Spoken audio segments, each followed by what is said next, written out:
Dalam Cinema 4D 2023, kita bisa dengan mudah melakukan cloning atau memperbanyak sebuah objek sesuai kebutuhan kita. Misalkan kita tambahkan cube.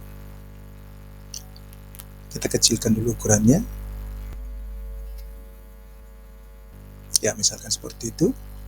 Kemudian kita klik owner.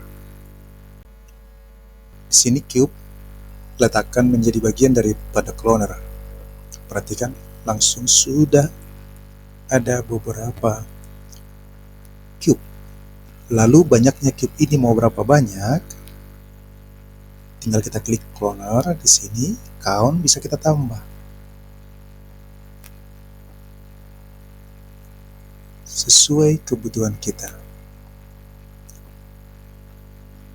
Selanjutnya, mode-nya ini bisa kita ubah.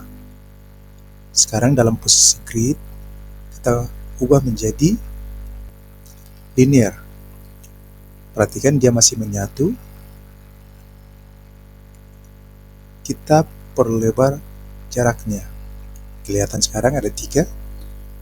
Sehingga kalau mau kita tambah jumlahnya, sudah bisa. Kita turunkan ke bawah biar kelihatan. Perhatikan bisa diubah putaran dari setiap objek. Ukurannya juga bisa diubah. Oke, kemudian mode berikutnya bisa kita ubah.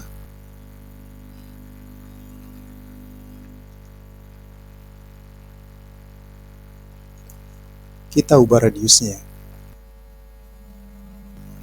Perbesar. Lalu kita perbanyak jumlahnya.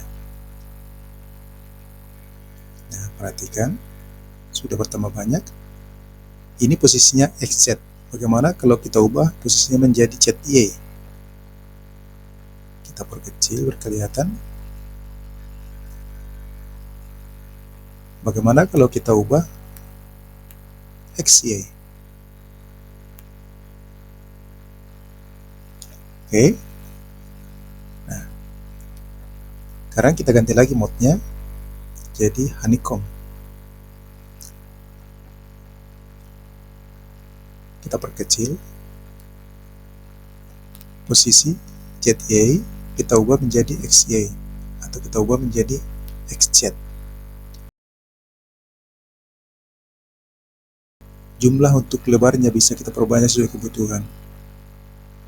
Tingginya bisa kita ubah sesuai kebutuhan. Jaraknya, ukuran lebarnya keseluruhan bisa kita perkecil, bisa kita perbesar biar kelihatan. Nah, kira-kira seperti itu. Cinema 4D 2023 mempermudah kita melakukan sesuatu. Lebih mudah. Tinggal kita melihat fiturnya di mana untuk mengubahnya. Jadi tidak diubah satu persatu objeknya, tidak diedit satu persatu, tetapi tinggal lakukan perintah.